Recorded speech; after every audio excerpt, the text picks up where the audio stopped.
Thanks for staying with us. So yesterday, President Muhammadu Buhari handed over transition documents to the president-elect, who will be sworn in on Monday. Nigerians are now asking, what do you remember about these last 8 years? What are those things that you recall or that you feel Buhari has done or did not do as he's exiting the administration today? Today's going to be his final working day, really. But of course, still going to be around till Saturday and Sunday. But what are your thoughts in the last 8 years? How do you feel about the President Muhammadu Buhari's administration, the work they've done? I would like to open our phone lines early this morning to hear Nigerians speak about the outgoing administration. You can call us on 081-270-53687, 091-390-7694. You can also tweet to us at TVC Connect. Please hashtag YourViewTVC so we can read your tweet. What are your thoughts? And please remember, it's a live show. Mind your language. We're not trying to insult anybody. We're only trying to have a conversation. Your thoughts, you don't have to agree. You may disagree, but do that respectfully. So please call us on the numbers on your screen. We'd like to hear your thoughts. What exactly did Buhari do for you or did not do for you in the last 8 years? Mariam, would you like to start? Sure. Yes. So I think with every report, there's always the good report and the bad report. Right. And I think that for President Buhari, maybe I would say, what people would remember for the positive would be infrastructural development. I mean, we know the second Niger bridge is a big deal. This is a project that had been carried on from one administration to the other, and he was able to, give that. That is good. We have bridges, linking so is roads, bridges, railways, and it's across Nigeria. So there's no one region that would say we feel that we were sidelined when it comes to projects like this. So he has that. But we cannot talk about Buhari administration without talking about the state of insecurity in our country. Yeah. I mean, up until a few days ago, a couple of weeks ago, we know about the killings that happened in Plateau State. And sometimes for me, I just get so upset because these things happen and people move on. Plateau State, Kaduna State, Benue State, we hear pockets of it in Taraba State. It's just as if, even though, see, I'm trying here not to be unfair. I know that there are times that he's come out to talk to us. We know that he's called his service chiefs he's changed them. We know that he tried to push them to do more, encourage them. But I feel that when it comes to security, we still have a lot of challenges up till today. And I feel because we had such huge expectation, given his experience and background as a military officer, I thought that was something he would handle. But for me, it didn't seem like he had a hang of the security, and it was a bit, it was a very disappointing for me in that regard. Of course, also, we cannot go without saying about the cashless policy. Mr. Buhari, I know he tried to remove himself from that situation, but we do know that he's the boss of the CBN. Right. So in the 8 years that he's been around, I don't know, do we give him a pass? Do we give him a mark? No, well, no, let's just leave that. Let's just have it. Let me take Ayo. I'll come to you, BC, your initial thoughts. Good morning, Ayo. Are you there? Yes. You're live. Thanks for calling.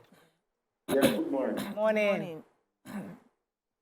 I thought I want to appreciate your program. It's so enlightening. You shed so more light on so many things in the population. Yeah.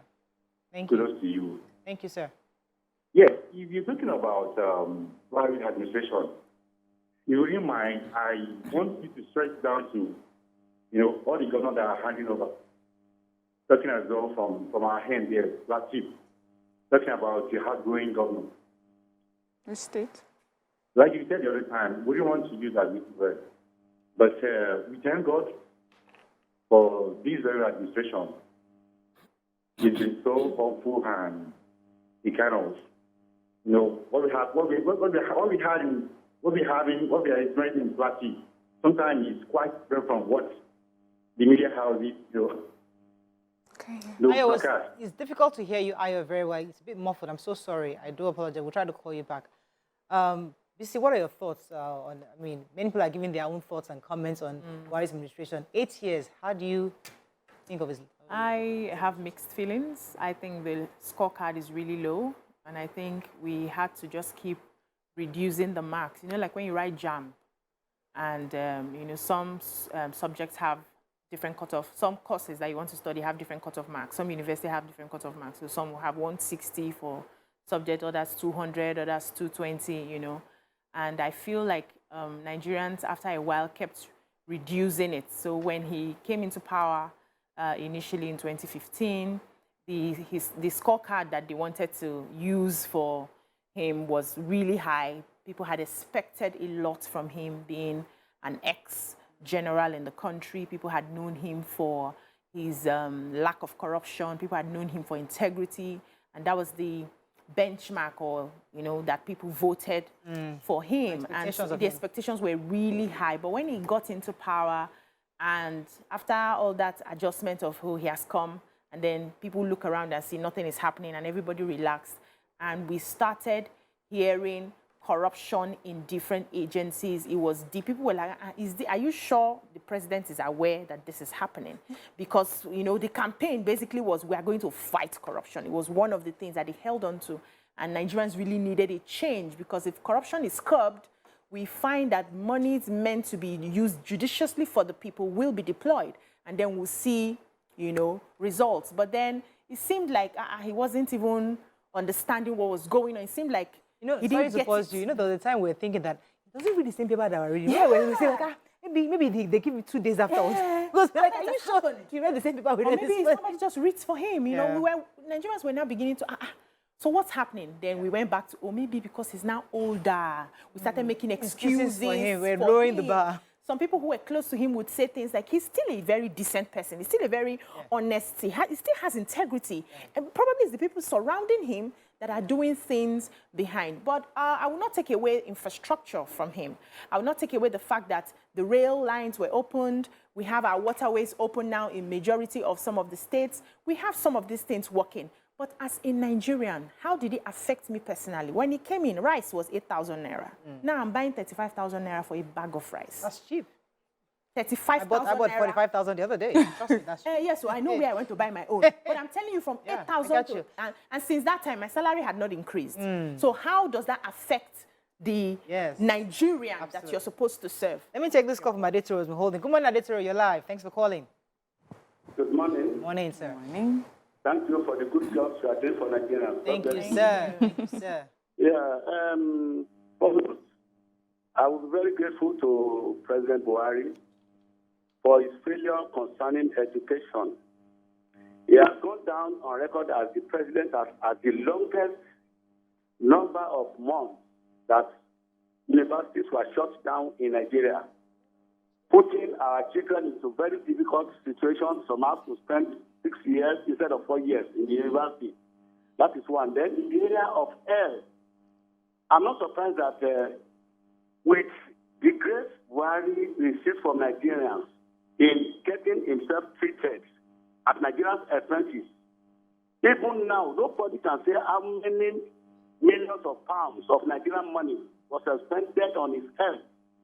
Yet, he never found it fit that he should erect at least one hospital of the type that where he was taking treatment in overseas to replicate here in Nigeria, so that we will be able to save our art and foreign that our big people are going overseas to waste on medical treatment.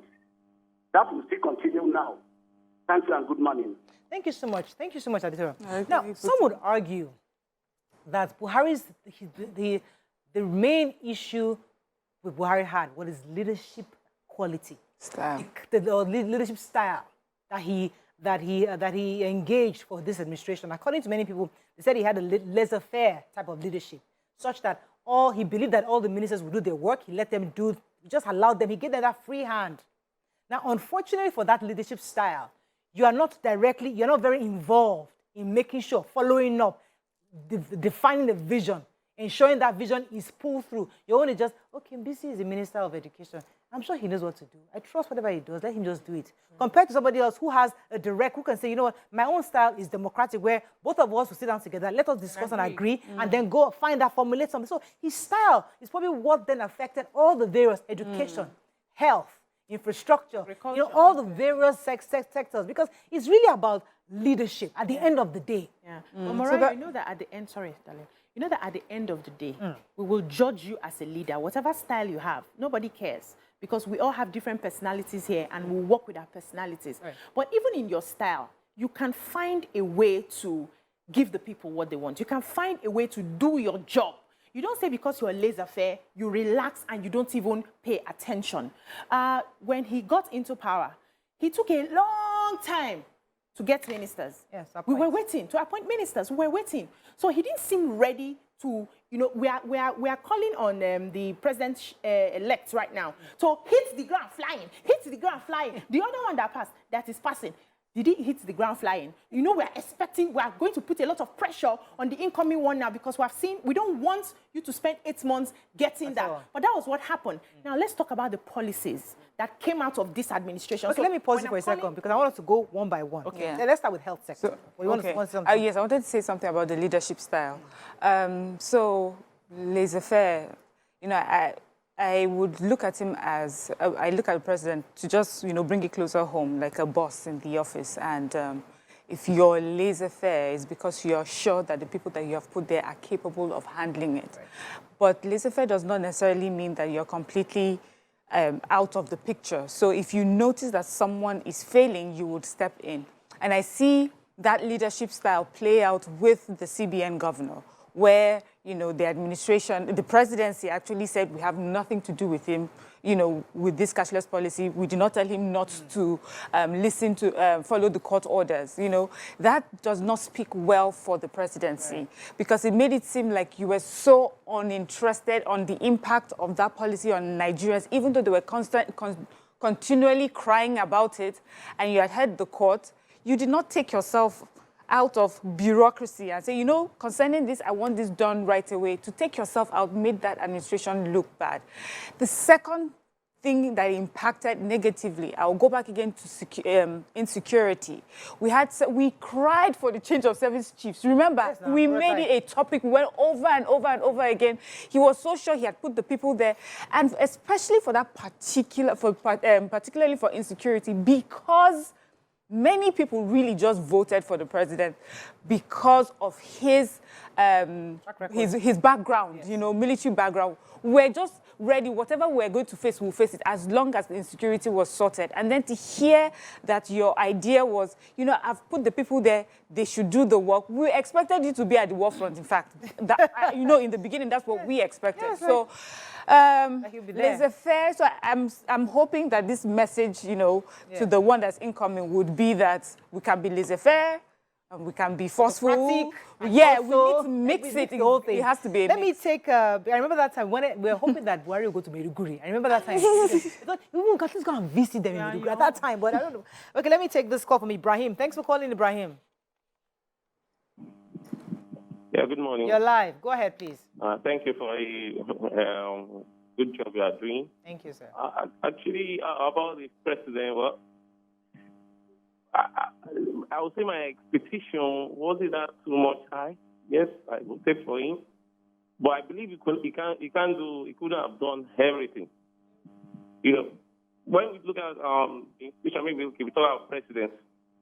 So in America, how does it work? In other countries, how does it work? In Britain, how does it work? Does everything stop on the table of the president? And Nigerians were so angry at the point in time. I'm looking at Ashwaju, I say there is a problem in front, because if we keep this mindset, everybody is thinking that if we will solve everything, the economy will be okay, blah, blah, blah, blah, blah, blah, blah. No. Things take time.